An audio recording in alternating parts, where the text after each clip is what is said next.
కూటమి ప్రభుత్వం డిఎస్సి ఉద్యోగాలు ఇవ్వడాన్ని వైసీపీ ఓర్వలేకపోతుందని మంత్రి నారాయణ మండిపడ్డారు. 16,000 మందికి ఉపాధ్యాయ పోస్టులు ఇచ్చినందుకు లోకేష్ రాజీనామా చేయాలా అని ప్రశ్నించారు.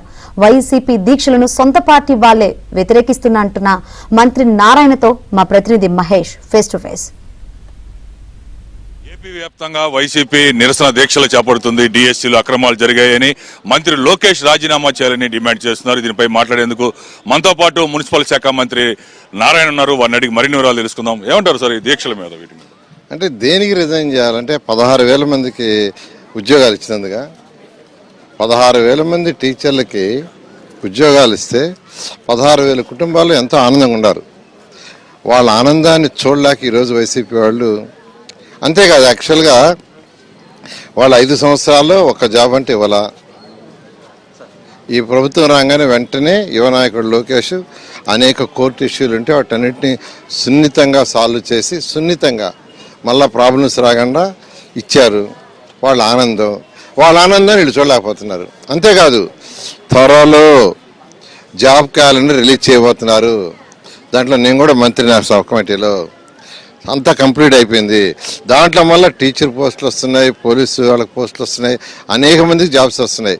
అది తెలుసుకొని వీళ్ళు జాబ్ క్యాలెండర్ రిలీజ్ చేసి మళ్ళా ఉద్యోగాలు ఇస్తే మన పరిస్థితి ఏందనే భయంతో ఈరోజు ఏదో రచ్చ చేసి గందరగోళం చేయాలని చూస్తున్నారు. కానీ ప్రజలు అన్ని గమనిస్తున్నారు.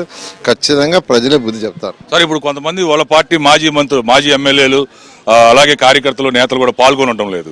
దాన్ని ఎలా చూడాలంటారు? వాళ్ళే వ్యతిరేకిస్తున్నారు. ఇంకోటి, ఆ దీక్షా శిబిరాల్లో డిఎస్సీ అభ్యర్థులు ఎవరు కనిపించట్లేదు. దీని మీద ఏమంటారు? ఖచ్చితంగా వాళ్ళు యాక్చువల్గా నవ్వుతున్నారు వాళ్ళ పార్టీలో కొంతమంది.